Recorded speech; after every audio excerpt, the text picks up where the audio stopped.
Graça e paz, igreja. Amém. Sempre um desafio falar sobre casamento longe da esposa. É importante ter a esposa perto, principalmente para depois receber as cutucadas dela, né? Mas quem sabe numa próxima ocasião a família não esteja aqui presente e conhecendo vocês também. Vamos para o texto dessa manhã, Efésios capítulo 5. Efésios capítulo 5, a partir do versículo 22.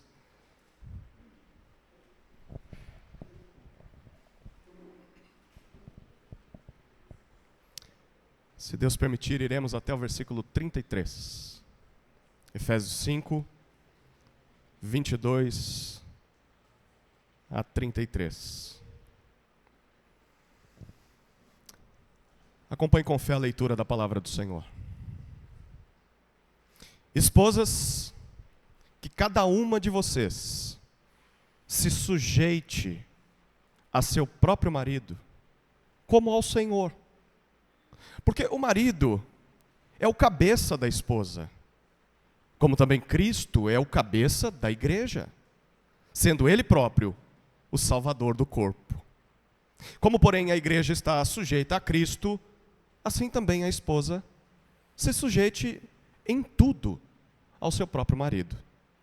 Maridos, que cada um de vocês ame a sua esposa, como também Cristo amou a igreja e se entregou por ela, para que a santificasse, tendo-a purificado por meio da lavagem de água pela palavra, para apresentar a si mesmo como igreja gloriosa, sem mancha, nem ruga, nem coisa semelhante, porém santa e sem defeito. Assim também, o marido deve amar a sua esposa como ama o próprio corpo. Quem ama a esposa, ama a si mesmo. Porque ninguém jamais odiou o seu próprio corpo. Ao contrário, o alimenta e cuida dele, como também Cristo faz com a igreja, porque somos membros do seu corpo. Eis porque o homem deixará o seu pai e a sua mãe, e se unirá à sua mulher, tornando-se os dois uma só carne. Grande é este mistério, mas eu me refiro a Cristo e à igreja. No entanto, também quanto a vocês, que cada um ame a própria esposa, como a si mesmo, e que a esposa respeite o seu marido. Amém? Oremos mais uma vez, queridos. Pai amado, estamos diante de Tua santa palavra e precisamos desesperadamente da ação do Teu Espírito para compreendê-la e para chegarmos aos pés de nosso Redentor Jesus. Te suplicamos por este milagre neste momento, Senhor. No nome dele que oramos. Amém. O que o Evangelho pode fazer no casamento de alguém? Quais as consequências disso para uma vida conjugal? O que acontece quando nós nos rendemos ao poder transformador do Evangelho? E como saber se eu estou nesse processo? Como saber que há esperança para o meu casamento? Será que há esperança para um casamento? A resposta é sim, há esperança. A esperança está no Evangelho de Jesus Cristo. E é disso que Paulo tem falado aos Efésios. A carta de Paulo aos Efésios foi escrita para resolver grandes problemas na cidade. A presença de falsos mestres e seus falsos ensinamentos, inclusive, mulheres tomando lugar da liderança dos homens, velhas caducas, repetindo as heresias de falsos mestres que já tinham sido excluídos por Paulo. Uma igreja que passava por muita dificuldade. Mas Paulo também escreve essa carta não só para combater os falsos ensinamentos, mas a prática da igreja. Porque onde uma heresia chega, onde chega o falso evangelho, isso vai transformar a prática da igreja. A prática será herética. A prática será ímpia. Será de desamor, de briga, de confusão. Basta olhar para uma igreja sem evangelho, sem doutrina. É óbvio que os membros não se darão bem, é óbvio que as famílias estarão vivendo em pé de guerra, é óbvio que a prática será diferente de Jesus Cristo. Por isso, Paulo está tentando consertar as duas coisas nessa carta. A doutrina que transforma a prática. Ele falou sobre as bênçãos espirituais que recebemos em Cristo. Capítulos 1 a 3 mostram isso. Nós fomos salvos, redimidos por meio de Jesus. Nós recebemos poder do Espírito. Ele nos tirou das trevas, da morte, para a vida, para a prática de boas obras. Ele nos uniu a uma só família, a família de Deus. Estamos sendo edificados sobre o fundamento dos apóstolos, sendo Cristo a pedra angular. Essa é a igreja. Isso é o que o Evangelho fez em nós. Mas aí vem a segunda parte da carta. A partir do capítulo 4, ele mostra quais as consequências disso em nossos relacionamentos. A primeira coisa que isso vai produzir em nós é uma vida digna, como igreja, como povo de Deus. Mas isso depende de uma transformação pessoal, individual, que foi o ponto alto que chegamos do capítulo 4, a partir do versículo 17. Não vivam mais como os gentios, como pagãos, como pessoas que não conhecem a Deus. Vocês agora conhecem, vocês agora foram transformados, se é que creram em Jesus. Então, uma vez que creram em Jesus, não só é esperado que vocês mudem, mas é possível. É possível uma transformação de vida. E então Paulo apresenta como isso vai acontecer na prática.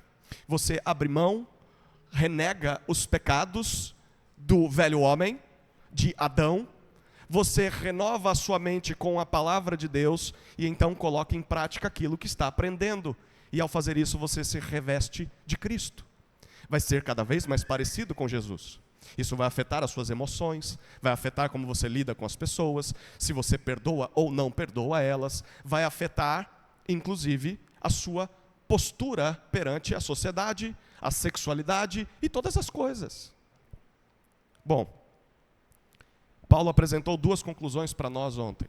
A partir do versículo 15 até o versículo 21, ele disse, diante de tudo o que falei, aqui estão duas aplicações lógicas. Primeiro, vivam como sábios. Agora é possível.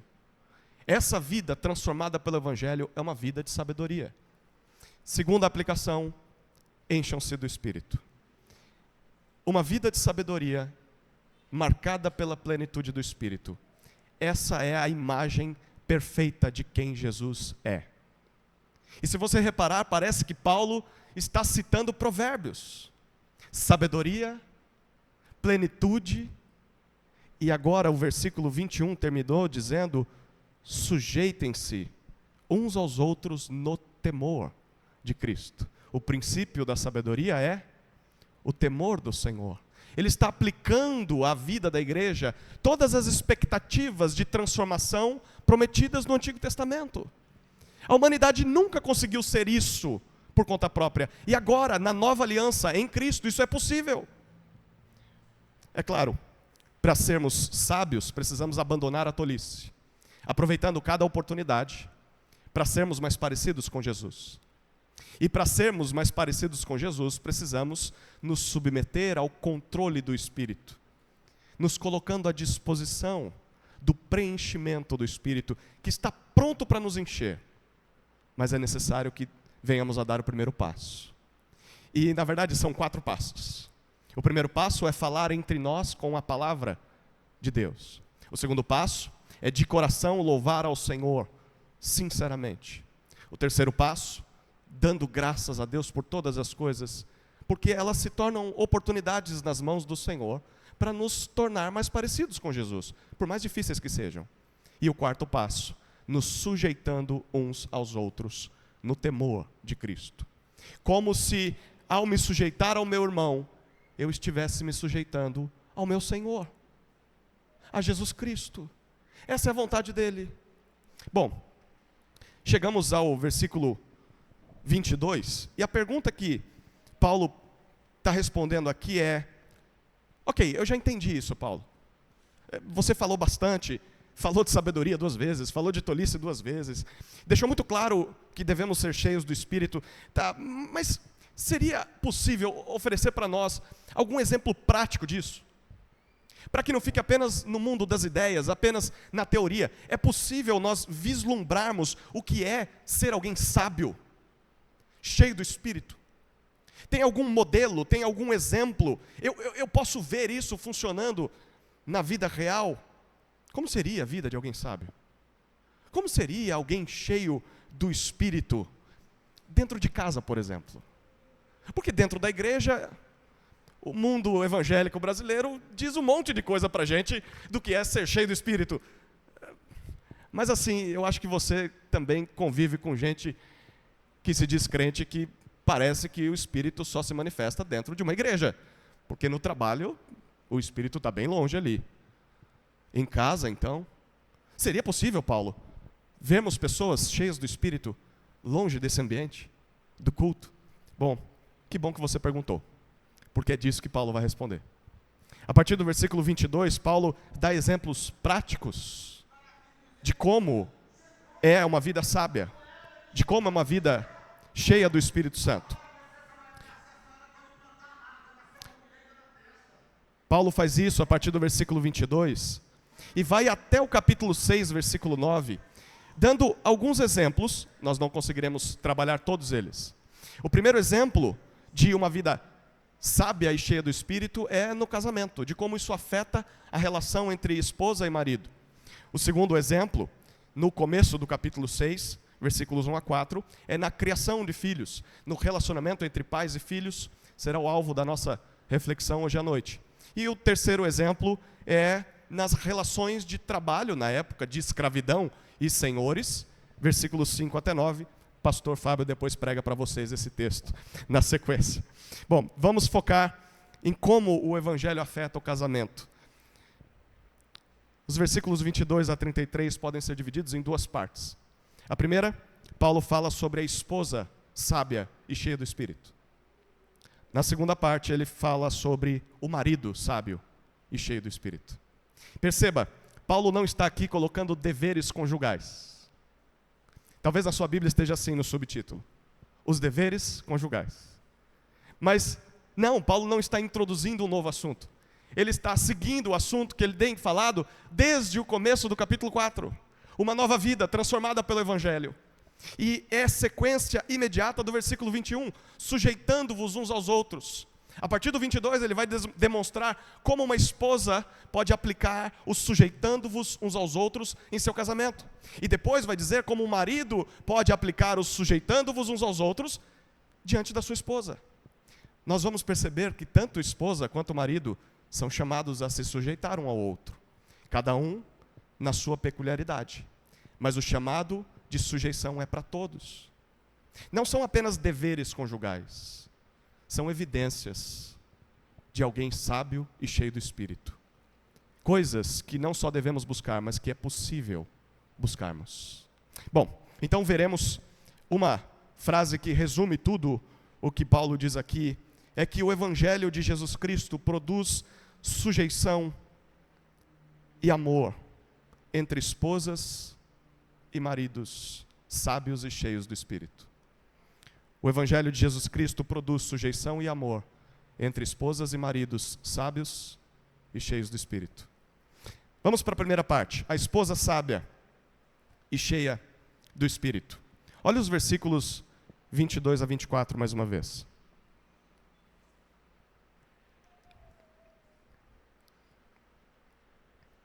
Esposas, que cada uma de vocês se sujeite a seu próprio marido, como ao Senhor. Porque o marido é o cabeça da esposa, como também Cristo é o cabeça da igreja, sendo ele próprio o salvador do corpo. Como, porém, a igreja está sujeita a Cristo, assim também a esposa se sujeite em tudo ao seu próprio marido. No versículo 22, Paulo diz literalmente o seguinte: mulheres ou esposas, cada uma de vocês ao seu próprio marido. É isso que ele escreveu quando estava escrevendo essa carta. A pergunta é, cada uma de vocês o que, Paulo? Está faltando o verbo. Esposas, cada uma de vocês ao seu próprio marido. Cada uma de vocês o quê? A resposta foi dada no versículo anterior. No versículo 21, ele disse o que cada esposa deve fazer em relação ao seu marido. Ele disse: sujeitem-se uns aos outros. É continuação imediata do versículo 21. É como se Paulo estivesse dizendo o seguinte: para ser cheio do Espírito, você precisa se sujeitar uns aos outros. Esposa, deixa eu te mostrar como funciona no casamento. Sujeitem-se ao seu marido. E agora eu vou apresentar como isso funciona na prática. Bom, o que significa sujeitar-se ou submeter-se, diz uma outra tradução? A palavra literalmente significa se colocar voluntariamente abaixo da autoridade ou da liderança de outra pessoa. Você se coloca abaixo de uma outra missão, a missão de outra pessoa. Esse termo era muito utilizado naquela época para se referir ao ambiente militar. Quando um soldado entrava na fila e marchava seguindo um comandante. Voluntariamente ele se colocava naquela fila e seguia a liderança daquele líder. Isso, em momento nenhum, significava se diminuir ou ser inferior ao outro, mas simplesmente significava se colocar como um aliado em uma missão, em uma batalha, um parceiro, para cumprir um propósito maior, uma missão em comum, debaixo da liderança de alguém. Para você ter uma ideia, é isso o que Jesus fez para com Deus, desde a eternidade. Pela nossa redenção, Jesus se submeteu ao Pai em tudo.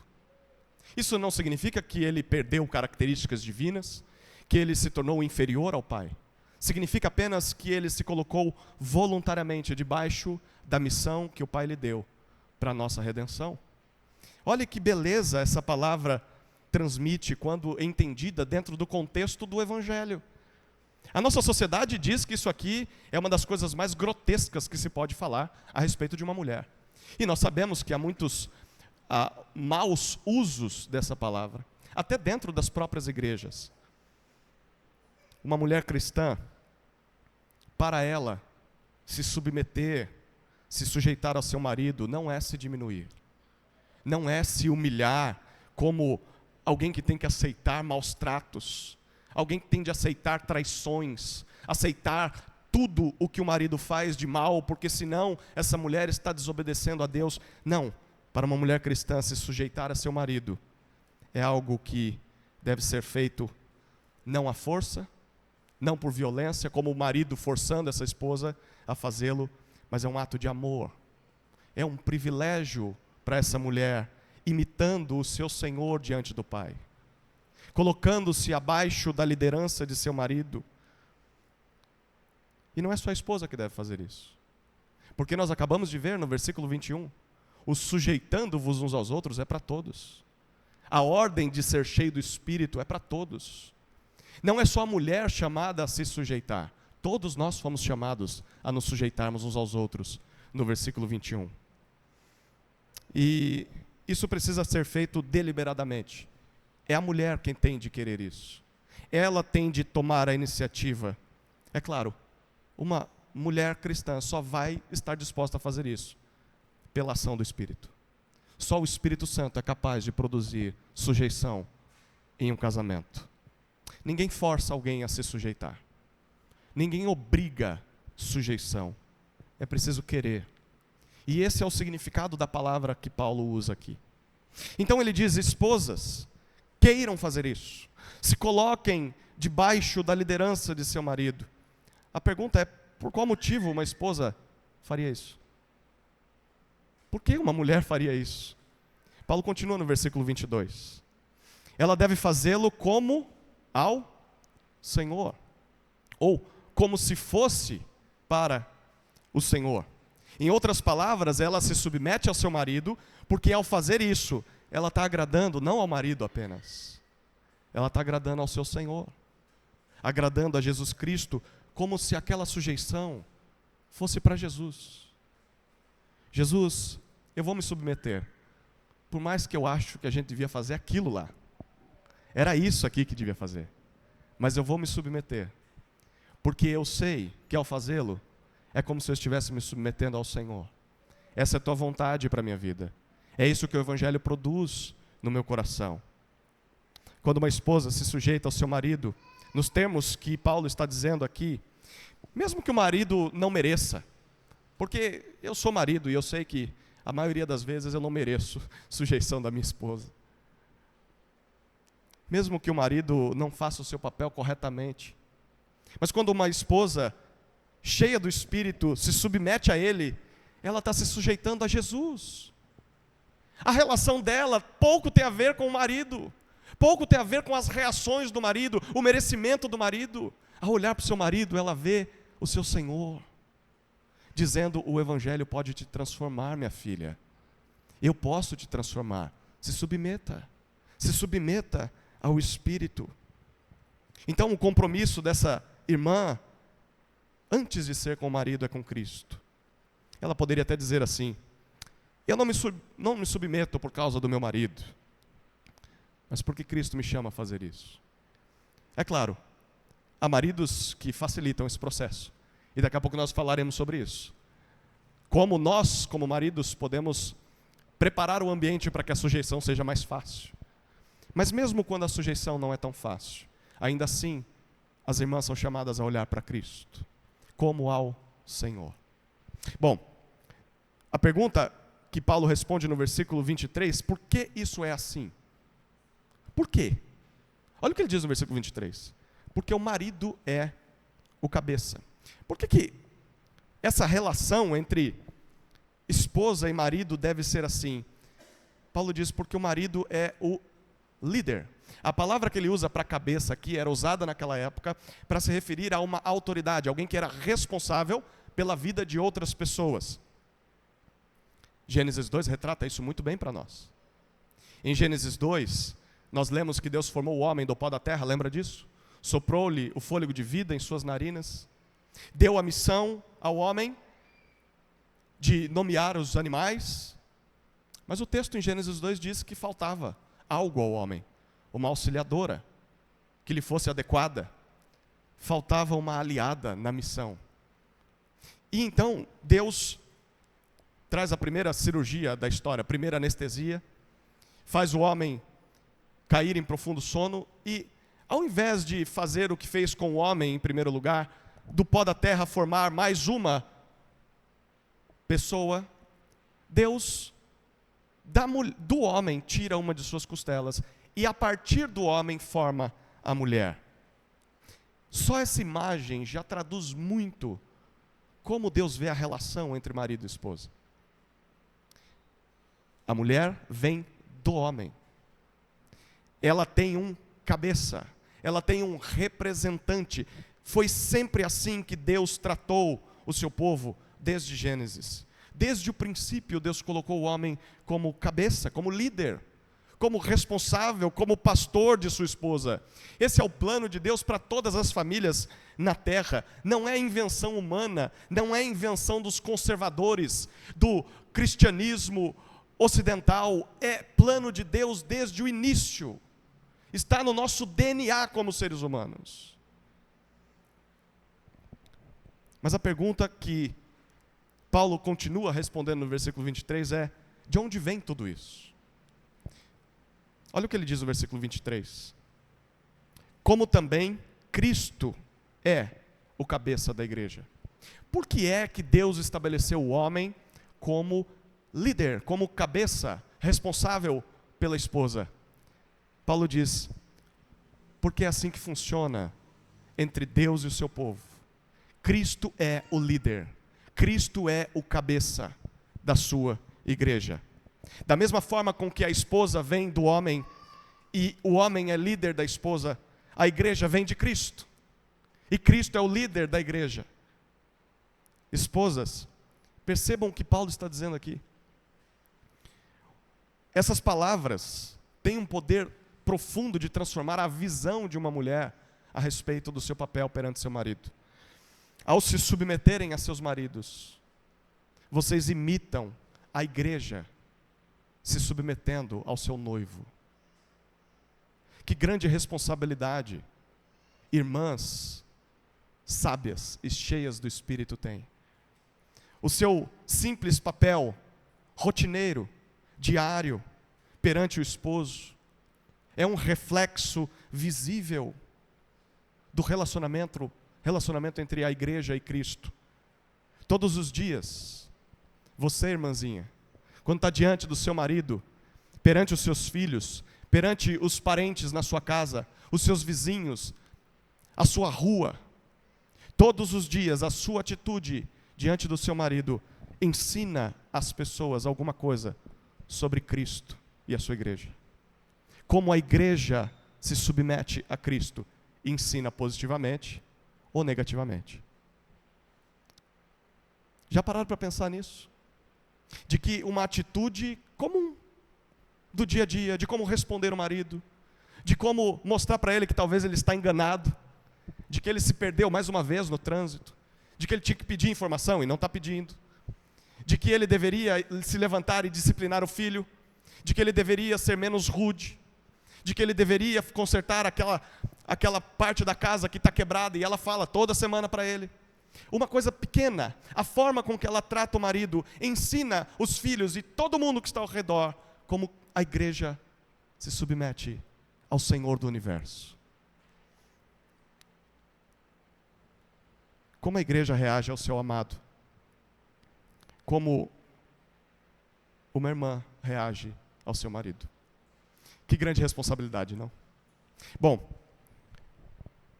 mas aí, a gente poderia pensar, tá, e os maridos? Antes de falar aos maridos, ainda no versículo 23, Paulo adianta algo interessante. Ele diz, apesar de que Cristo é o cabeça da igreja, e a igreja se submete a ele, Cristo não se aproveita disso de forma maldosa, ou sem fazer nada em troca. Olha o que ele diz no versículo 23. Por que a igreja faz o que faz com Jesus? Por que a esposa deve imitar a igreja nesse relacionamento diante de Jesus? Ele diz, porque Jesus exerce sua liderança, o seu posto de cabeça, sendo Ele próprio o Salvador do corpo.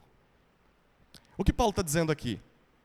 Que Jesus conquistou esse posto de autoridade, conquistou o ofício de cabeça sobre a igreja, não impondo a sua autoridade, não forçando a sua autoridade, não usando de violência, de grito, de maldade, mas se entregando para salvá-la.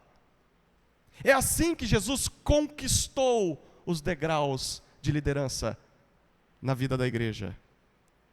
Jesus exerce sua liderança salvando, se entregando por sua noiva.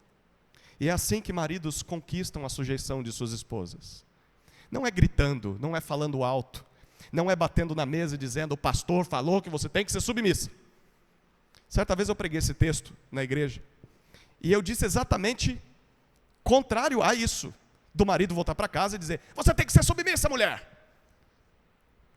O texto deixa muito claro que o padrão para os homens, se querem que suas esposas sejam sujeitas, é conquistarem isso se entregando por suas esposas. E houve um irmão que voltou para casa e fez exatamente o que eu falei para ele não fazer. Ele disse, o pastor mandou você ser sujeito a mim. Ele não entendeu esse texto. Não é na força do braço, não é gritando ou berrando, não é batendo na mesa.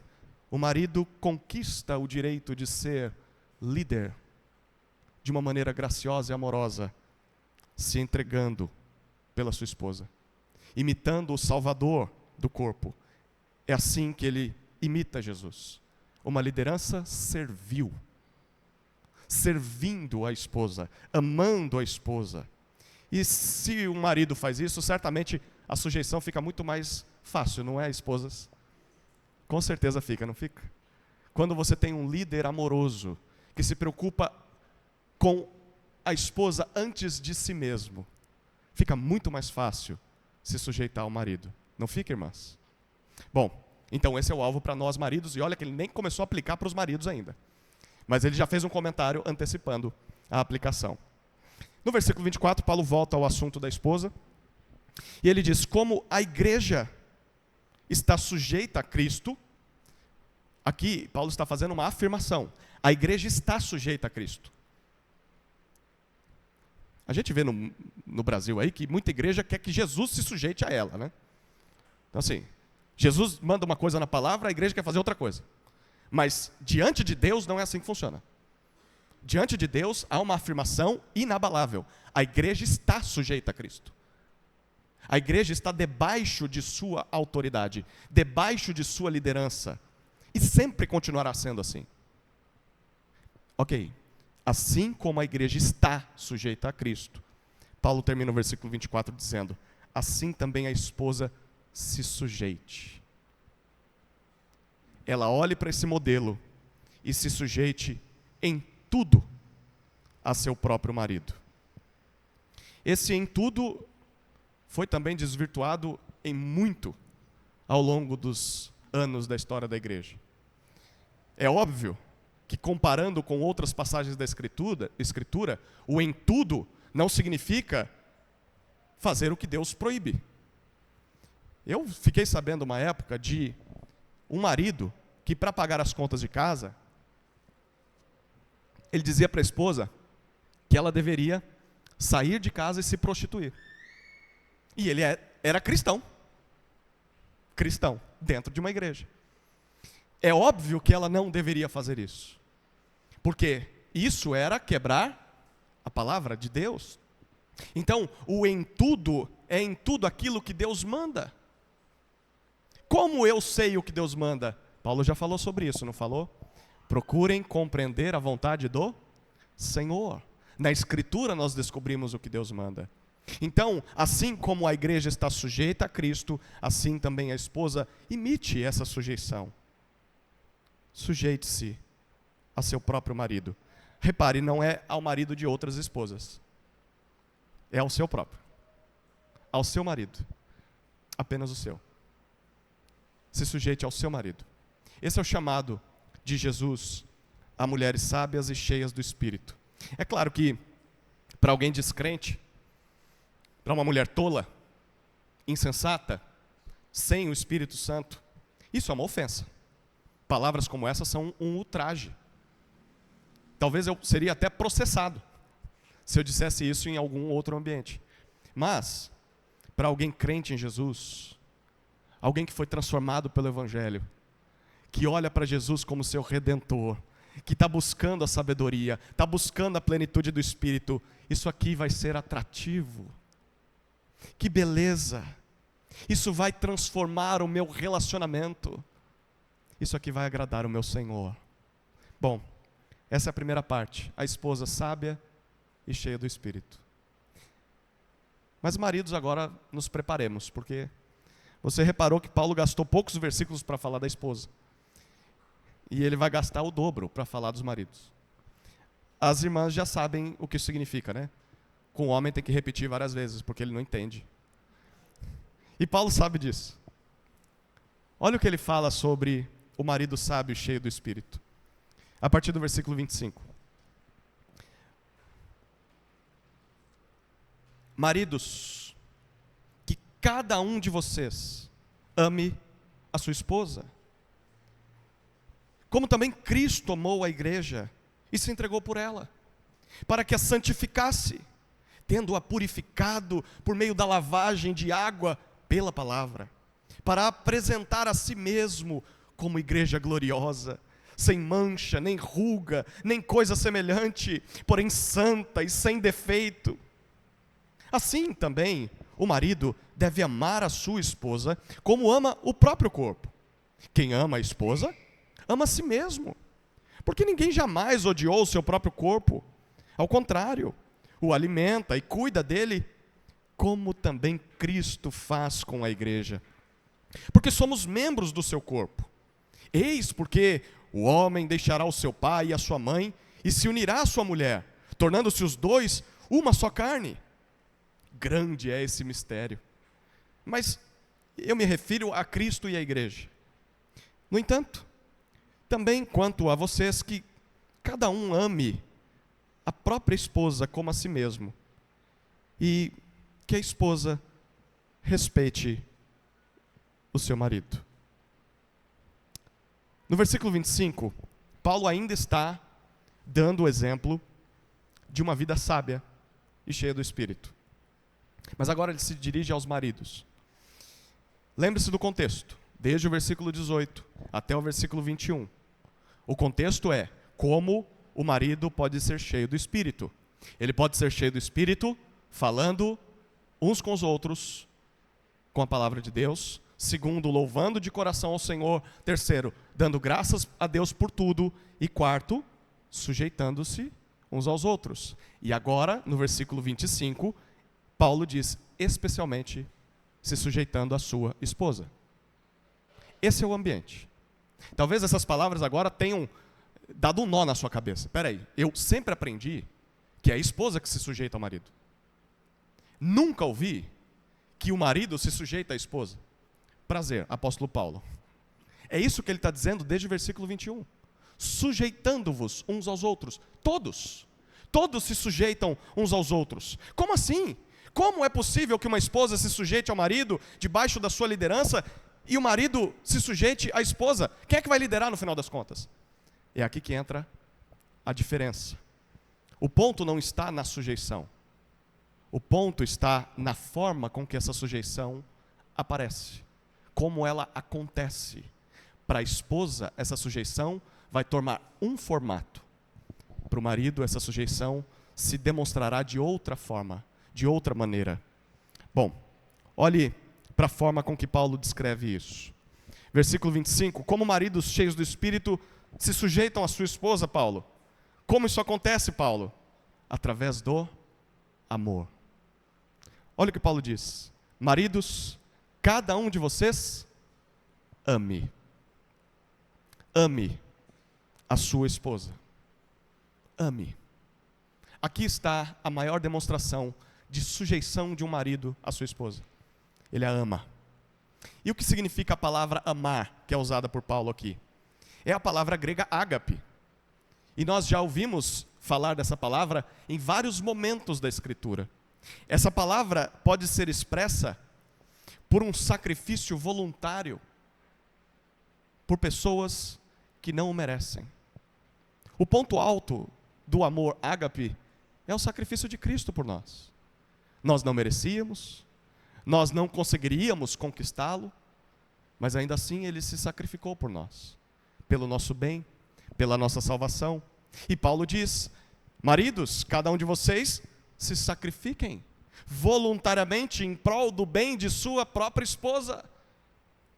E aí ele coloca o comparativo. Como também Cristo amou a igreja. Como Cristo se sacrificou pela igreja. Agora há pouco nós falamos sobre a grande responsabilidade que esposas cristãs têm de mostrar para o mundo como a igreja se sujeita a Cristo. Mas agora Paulo coloca a responsabilidade do homem também lá em cima. Ele diz, o papel de maridos diante de sua esposa é gigantesco. Nós somos chamados a replicar o amor de Cristo por sua noiva, a exemplificar esse amor no trato com nossa esposa. Como Cristo amou a igreja. Olha o que ele diz no versículo 25 ainda. A chave está aqui. Ele se entregou por ela. Cristo amou a igreja e se entregou por ela. A palavra que Paulo usa aqui para se referir a se entregar era uma palavrinha usada na época que trazia a ideia de alguém que deixava de ser livre e se entregava como propriedade de outro para quitar uma dívida. Então, talvez você tinha um ente querido que contraiu uma dívida, teve um problema de saúde, perdeu a colheita, e essa pessoa vai perder tudo, e os filhos vão ficar na rua, ou vão morrer com alguma doença, e você sabe que pode fazer alguma coisa para socorrer aquela vida. Então você se entrega como uma propriedade, você se vende como escravo, para que o seu sacrifício compre a liberdade, ou o remédio, ou a possibilidade de vida daquela outra pessoa. Essa palavra era usada nesse sentido. Cristo se entregou pela igreja. E maridos são chamados a se entregar por sua esposa, como um sacrifício, como um escravo, para redimir, para salvar, para restaurar a vida de sua esposa. Jesus amou a igreja e se entregou por ela. E Jesus não fez isso apenas com palavras ou sentimentos. Do tipo assim, lá na eternidade, Deus e Jesus conversando, e Jesus dizendo: ah, como eu amo os homens. Nossa, assim, eu morro de amores pelos homens. Mas eles lá e eu aqui. A gente às vezes na igreja faz isso, né? Eu amo aquele irmão, mas não consigo ficar perto dele. Mas eu amo. Não foi assim que Deus, em Cristo, amou a igreja. Jesus amou a igreja em ação, em sacrifício. Não ficou apenas nas palavras, mas ele se apresentou como oferta a Deus. Ele se entregou como voluntário, como escravo, para pagar pelos pecados da igreja. E Cristo fez isso com 2 propósitos, versículo 26. Primeiro, para a santificar, diz Paulo, tornar a igreja pura. Algo santo é algo dedicado a Deus. Cristo se entregou pela igreja para que ela pudesse ser consagrada a Deus. Significa que antes ela não era. Mas como ele fez isso? O versículo 26 diz: tendo-a purificado pela lavagem de água, pela palavra. Essa expressão é muito difícil de interpretar, e os teólogos se debatem para tentar descobrir o que Paulo queria dizer, mas é possível que ele esteja fazendo ilustrações sobre o batismo e a pregação e a fé no Evangelho. Depois o pastor Fábio explica para vocês isso. Mas ele se entregou para a santificar, é o primeiro propósito. E no versículo 27 tem o segundo propósito. Olha o versículo 27. Para a apresentar a si mesmo, como igreja gloriosa. O que Paulo está apresentando aqui é lindo, é belíssimo. A imagem é a seguinte: a igreja não era santa, a igreja era imperfeita. Cristo a amou, se entregando por ela, para transformá-la em um povo santo, dedicado a Deus. E então, apresentá-la a si mesmo, como uma igreja perfeita. A imagem aqui é o seguinte: Jesus olhou para a igreja e só via um trapo de imundície. Só via sujeira. Só via pecado. Ele não via uma noiva. Ele via uma prostituta. Essa é a humanidade, que virou as costas para Deus no jardim. E repetidas vezes, Deus indo até o homem, e o homem virando as costas e fugindo de Deus. Essa é a realidade de Adão. Essa é a realidade da humanidade. Mas pelo grande amor com que nos amou, ainda assim, Jesus olha para a humanidade e diz: eu amo esse povo. Mas eles não podem conviver na minha presença com essa sujeira. Então, ao invés de jogá-los fora e fazer uma nova humanidade, eu vou redimi-los. Eu vou me entregar por eles. E ao se entregar pela igreja, Jesus a purifica, para então apresentá-la como uma noiva para si mesmo. Ele olhou para uma igreja imperfeita e disse: quero casar com você, mas desse jeito não dá. E ao invés de dizer, vai lá e se vira, e quando você estiver pronta, você vem e a gente se casa. O que ele fez? Ele disse: eu vou te limpar. Eu vou te purificar. Eu vou te tornar do jeitinho que eu quero que você seja. É isso que Paulo está dizendo aqui. Ele se entregou para apresentar a igreja para si mesmo, um povo ilustre, honroso, brilhante, glorioso, sem mancha, não tem mácula, não tem deformidade, não tem falta, sem ruga. Imagine uma noiva sem rugas, sem imperfeições, sem qualquer coisa parecida. Mas Paulo termina o versículo 27 dizendo: porém santa. Uma igreja dedicada para o uso exclusivo de Deus, e sem defeito, imaculada, irrepreensível. A linguagem que Paulo usa aqui é de um cordeiro que era sacrificado a Deus. Ele deveria ser assim. um cordeiro perfeito, o melhor de todos.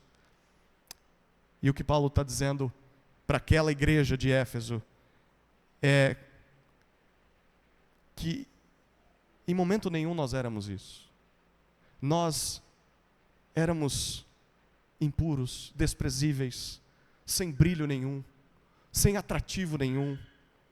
Nós éramos cheios de pecados, cheios de faltas, completamente deformados, imperfeitos. Nós vivíamos em trevas, nós éramos tolos, nós éramos insensatos, nós estávamos perdidos. Mas ainda assim, Jesus se entregou por nós, para nos tirar dessa condição e para nos adornar, para um casamento que sequer merecíamos estar presentes, quanto mais sermos a noiva. Jesus quis uma noiva perfeita e trabalhou para torná-la perfeita. E Ele fez isso através de seu sacrifício, de seu amor, de sua entrega por essa igreja. Nós não éramos agradáveis. Nós éramos como filhotes de cachorro, mortos. Se você acha um filhotinho, ele é bonitinho, dá vontade de levar para casa, né? Depois ele causa um estrago na sua casa. Ele vai crescendo, às vezes fica bonitinho ainda, mas... E a gente às vezes, quando pensa na salvação, tende a pensar assim, não, eu tinha alguma coisa de bonitinho, né? Jesus, quando me viu naquela viela do mundo, naquele beco, tinha alguma coisa, não é possível, alguma coisa que o atraísse. Não, a linguagem de Paulo aos Efésios é que vocês estavam mortos. Nós fedíamos. Nós estávamos sujos. E ainda assim, Ele se entregou por um povo sujo. E Ele o tornou limpo, cristalino, santo, imaculado. Essa é a visão da igreja. Quando Deus olha para a igreja, Ele não vê mais um povo ímpio. Ele não vê mais um povo em trevas. Ele vê isso aqui. Uma igreja gloriosa, sem mancha, sem mácula, perfeita, irrepreensível, pronta para o casamento com o seu filho. Esse é o sacrifício de Cristo por nós. E o que Paulo está dizendo, foi assim que Jesus se tornou o Salvador da igreja. E ele está falando isso no contexto dos maridos, lembra? Logo, a aplicação para maridos é que se há elementos em nossa esposa que nós olhamos e falamos, isso aqui não está legal não, é muito fofoqueira, é muito irritadinha, olha, essa característica aqui é um problema. Se há elementos em nossa esposa que nós olhamos e percebemos, isso não está agradando a Deus. O padrão que Jesus nos ensina a imitar é: se entregue por ela, para transformá-la exatamente nessas áreas. O que normalmente acontece na igreja, são maridos chegando para o pastoreio, no gabinete pastoral, dizendo, pastor, faz alguma coisa, minha esposa está incontrolável lá em casa. Eu não aguento mais minha esposa.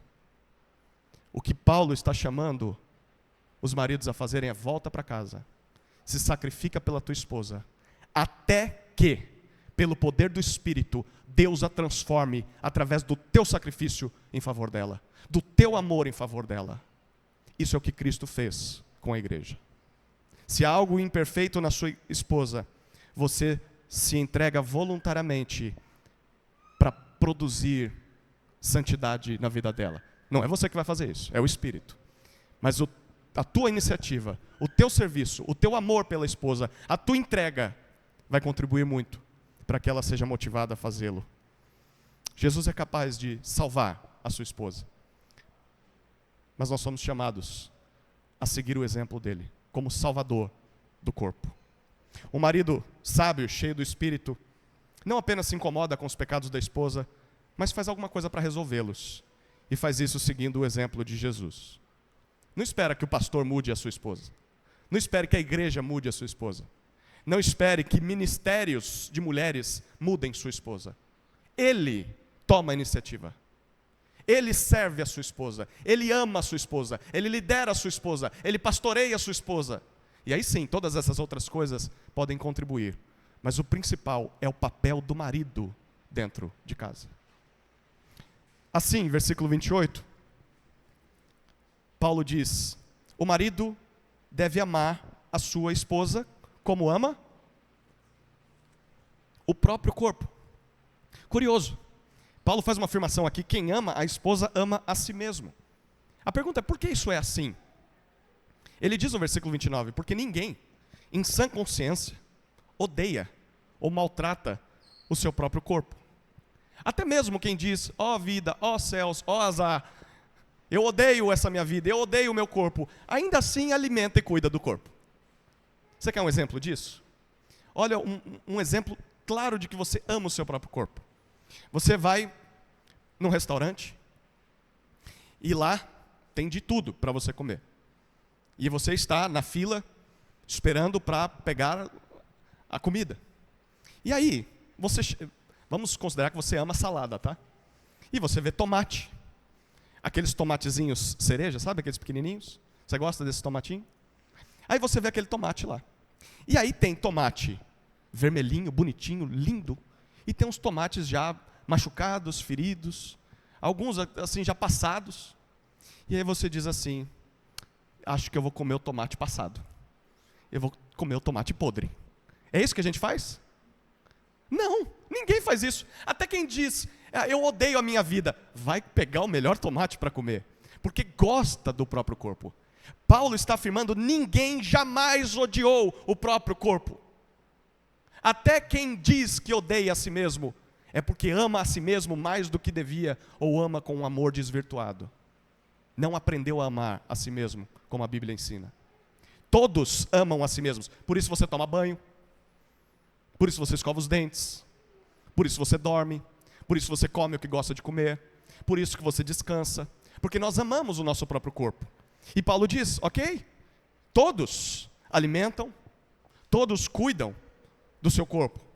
Você dá nutrição, você fortalece o seu corpo, você protege o seu corpo, você trata o seu corpo com carinho. É o que a gente faz todos os dias. Quando a gente escolhe alguma coisa para comer, para vestir, para fazer, estamos pensando no conforto, no prazer, nas forças que aquilo trará para nós. Isso é normal, todo mundo faz isso. Inclusive, olha o que Paulo diz no versículo 29. Inclusive Cristo. Cristo faz isso. É o que ele faz com a igreja.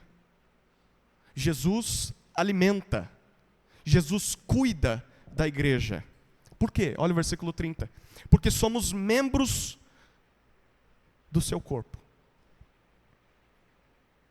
O que Paulo está dizendo aqui é: ao nos ver santos e irrepreensíveis, Jesus está zelando por si mesmo. Porque pela fé nós nos tornamos um com Jesus. Quando Jesus santifica a sua igreja, Ele está cuidando de si mesmo. Porque a igreja é o seu corpo. E é exatamente sobre isso que Paulo fala no versículo 31. Ele diz: eis porquê. Em outras palavras, é como se Paulo estivesse dizendo: aqui está a razão do porquê nós lemos Gênesis 2:24. Reparou que ele faz uma citação do Antigo Testamento? Aparece entre aspas: eis porquê. Este é o motivo do porquê o homem deixará o pai e a mãe, o seu pai e a sua mãe, se unirá à sua mulher, tornando-se os dois uma só carne. Paulo volta os seus olhos novamente para Gênesis 2. Deus havia formado o homem, mas faltava a auxiliadora, faltava aquela aliada para cumprir a missão que Deus lhe deu. Refletir a sua imagem sobre a criação, reproduzir essa imagem através de filhos, representar essa imagem governando sobre o mundo criado por Deus, mas faltava uma auxiliadora. Então Deus forma a mulher, traz a mulher até o homem, e aí nós temos o primeiro poema da história, que como maridos, na sociedade em que a gente vive, é melhor não repetir para a esposa, né? Carne da minha carne, osso dos meus ossos, será chamada varoa, porque do varão foi tomado. Isso não vai ganhar ninguém, né? Não vai ganhar pontos no relacionamento. Você tem que pensar numa outra poesia. Naquela época era a poesia que estava no Twitter, né? Assim, no Instagram era o que tinha na época. É uma poesia muito bonita para a época, porque o homem está fazendo um jogo de palavras ali. Ele, ao mesmo tempo em que ele vê que a mulher é diferente dele, Ele reconhece, mas ela é semelhante. Nós somos da mesma espécie, mas somos diferentes. Nós nos complementamos. E aí, depois de contar da cerimônia de casamento do primeiro casal, Gênesis 2:24, o autor, que é Moisés, ele faz uma nota de rodapé. Ele faz um comentário. É como se ele estivesse contando a história da criação para o povo de Israel, peregrinando no deserto, rumo à terra prometida. E nesse momento, depois de contar como Deus fez o primeiro homem, a primeira mulher, como foi a união dos dois, ele diz, Gênesis 2:24, por isso, o homem deixa pai e mãe e se une à sua mulher, tornando-se os dois uma só carne.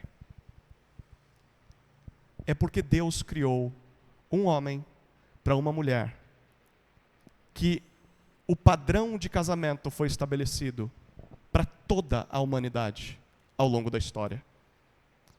Um homem que deixa os seus pais, vai em direção à sua noiva, se torna um com ela, formando uma nova família. Esse é o padrão que Deus queria que acontecesse com todas as famílias da terra. É o plano de Deus para toda a humanidade. Seja ela crente, seja ela descrente. Fomos criados, está em nosso DNA como seres humanos viver dessa forma. Mas há algo além de tudo isso. Porque no versículo 32, Paulo chama isso de grande mistério. Grande é este mistério. Paulo diz no versículo 32. O mistério é algo além da nossa capacidade de entender. Um mistério é algo que nós não conseguimos compreender com os olhos humanos e que só é revelado em Jesus, no Evangelho. Grande é este mistério. Que mistério é esse, Paulo? Você não estava falando de plenitude do Espírito e do nada vem falar de mistério? O mistério é como duas pessoas podem se tornar uma só. Grande é esse mistério. Como dois seres completamente diferentes podem se transformar em uma unidade. Como pode duas pessoas distintas, que têm sentimentos, reações distintas, como pode um homem e uma mulher se tornarem uma só carne? Isso é um mistério, porque eles continuam sendo dois. Você olha para um marido e para uma esposa, ainda são duas pessoas, mas diante de Deus são um só. Que mistério!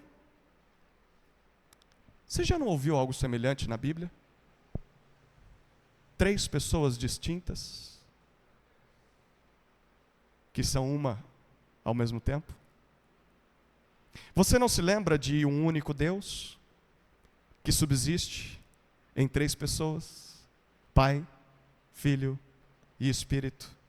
Como isso é possível? Como é possível um Deus trino? Grande é este mistério. Grande é esse mistério. Mas Deus nos dá um vislumbre de quem Ele é, de como isso funciona, quando nós olhamos para o casamento. E aqui está o ponto alto do que é o casamento. O casamento é um reflexo da imagem de Deus, de quem Deus é, um só ser, mas que ao mesmo tempo é plural. Um só ser, composto de Pai, Filho e Espírito. Quando nós olhamos para um casamento, de pessoas que foram salvas pelo Evangelho de Jesus, que estão buscando sabedoria e plenitude do Espírito, nós vemos 2 pessoas diferentes, mas da mesma espécie, vivendo juntas, como se fossem uma só. Era isso que o casamento deveria ser, desde o início, um exemplo abundante da beleza da Trindade. Uma pregação sem palavras do Evangelho. Pela forma com que os dois diferentes se complementam um ao outro, os dois se amam.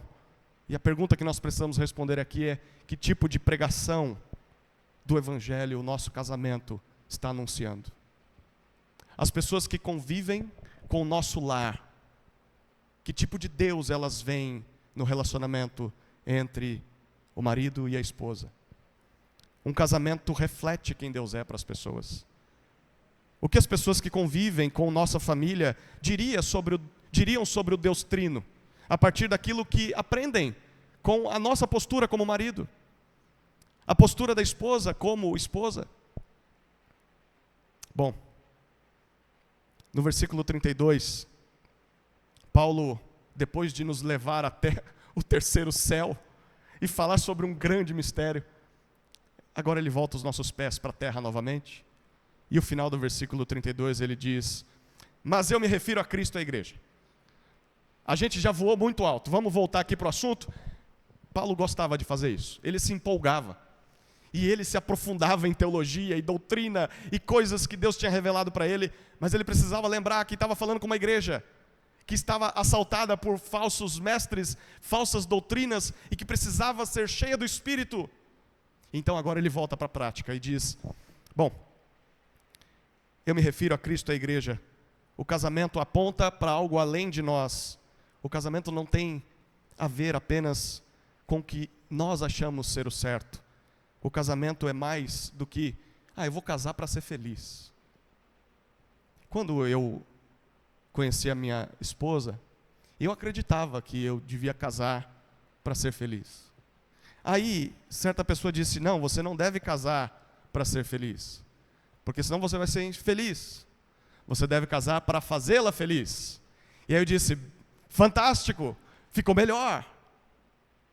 Mas à medida em que nós fomos aprendendo a viver juntos, e ainda estamos aprendendo, conhecendo mais do Evangelho, a gente descobre que as duas frases estavam erradas. Nós não casamos para ser felizes, e nós não casamos para fazer o outro feliz. Nós casamos para agradar a Deus. A vontade de Deus sendo feita é o que nos traz felicidade. Por mais que o casamento traga lutas e dificuldades, e ele traz, mas se o Senhor está feliz com a forma com que nos conduzimos, naturalmente será uma relação prazerosa, dificultosa, cheia de lutas, mas transbordantes do poder do Evangelho.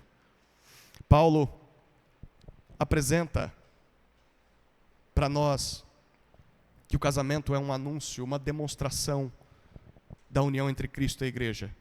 E se esse casamento entre Cristo e a igreja nunca acaba, se esse amor de Jesus pela igreja nunca acaba, o que será que Deus espera que aconteça com os nossos casamentos? Que eles nunca acabem. Então, se alguém diz: pastor, o amor acabou.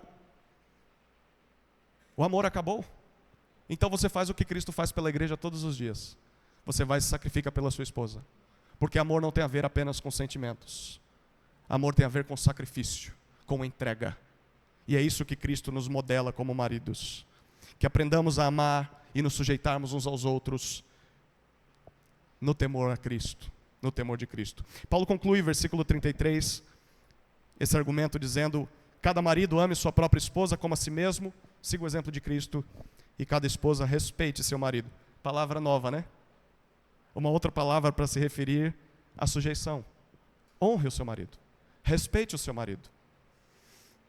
O que o Evangelho pode fazer no casamento de alguém? Quais as consequências disso para um matrimônio? O que acontece quando nos rendemos ao seu poder transformador? A esperança. O Evangelho nos ensina que Jesus nos amou e se entregou por nós para nos libertar do pecado, purificar para si um povo santo, e nos chama a fazer o mesmo em relação ao nosso matrimônio. Para que o mundo conheça o amor de Jesus pelos homens. Através da nossa relação, através do nosso casamento. Ele é uma plataforma, ele é um púlpito que prega, que anuncia esse amor ao mundo, começando pelos que estão ali em casa. Os filhos aprendendo quem Jesus é. Eu olho para o papai e aprendo na forma com que papai trata a mamãe. Esse é Jesus. Quem a igreja é? Eu olho para a mamãe, no trato que mamãe tem com o papai, e eu aprendo como deve ser o meu papel diante de Cristo, como parte da igreja do Senhor Jesus. Queridos, que Deus nos ajude a ouvirmos o que Paulo diz nesse texto. O Evangelho de Jesus Cristo produz sujeição e amor entre esposas e maridos sábios e cheios do Espírito. Amém? Oremos. Pai amado, obrigado pela Tua palavra.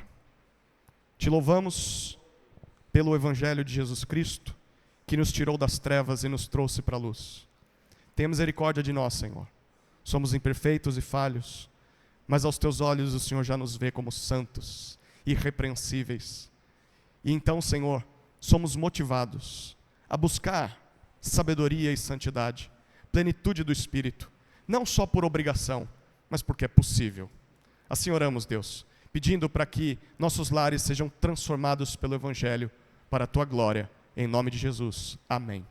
Amém.